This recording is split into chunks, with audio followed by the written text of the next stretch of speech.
এই সপ্তাহের মধ্যেই নির্বাচনের তফসিল ঘোষণার আশাবাদ তারা ব্যক্ত করেছেন, যে ব্যাপারে সুনির্দিষ্ট সিদ্ধান্ত তাদের হয়েছে। আশা করা যায় এই সপ্তাহখানেকের মধ্যেই তারা নির্বাচনের তফসিল ঘোষণা করবেন এবং according to their commitment before Ramadan এই জাতীয় নির্বাচন হবে, সেই মর্মে তারিখ তারা সুনির্দিষ্ট করে ঘোষণা করবেন।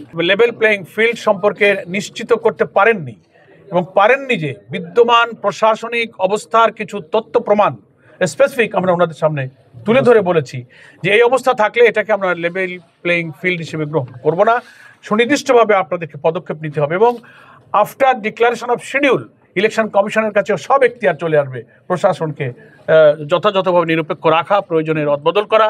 এখন তো একটা প্রশাসনিক রদবদল হয়েছে, যদি এটাও আমরা উল্লেখ করেছি যে আমরা যদি দেখি যে তফসিল ঘোষণার পর কোনো কর্মকর্তা খুব নগ্নভাবে তার নিরপেক্ষতা ভঙ্গ করছেন, আমরা এগুলো আপনাদের নোটিশে আনবো।